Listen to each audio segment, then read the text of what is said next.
So hi everyone, beautiful saris అన్నమాట. So Chanderi ఫ్యాబ్రిక్లో తీసుకున్నాము. సో శారీ అంతా కూడా చూడొచ్చు అనమాట. ఇట్లా హెవీ వీవింగ్తో ఉంటుందండి. కంప్లీట్ థ్రెడ్తో వీవింగ్ వస్తుంది అనమాట. హెవీ వీవింగ్ ఉంటుంది.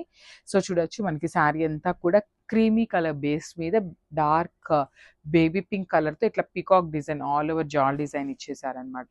కంప్లీట్గా కూడా థ్రెడ్ ఉంటుంది. శారీ మొత్తంలో ఎక్కడ జెరీ అయితే కనిపించదు అనమాట. సో బార్డర్లో కూడా చూడొచ్చండి, మంచి డార్క్ బేబీ పింక్ కలర్తో బార్డర్ కూడా వీవింగ్ ఉంటుంది. కింద బార్డర్ వచ్చేసి చాలా చక్కగా బిగ్ బార్డర్ అయితే పేరప్ చేశారు. అండ్ పళ్ళు చూద్దాము. సో పళ్ళు ఆఫ్ ద శారీ కూడా మనకి ఏంటంటే మంచి పింక్ కలర్తో పేరప్ చేశారనమాట. సో శారీ అంతా క్రీమీ కలర్ బేస్ మీద బేబీ పింక్ డార్కర్తో తీసుకున్నారు కాబట్టి పళ్ళు వచ్చేసి పింక్తో హైలైట్ చేశారు. అండ్ బ్లౌజ్ కూడా చూడండి, చాలా బాగుంది. బ్రొకేట్ బ్లౌజ్ అయితే ఇచ్చేసారు. బ్యూటిఫుల్ చందేరి శారీస్ అనమాట ఇవైతే. సో ఒకసారి అయితే complete look of the sari చూపిస్తున్నాను. Just have a look.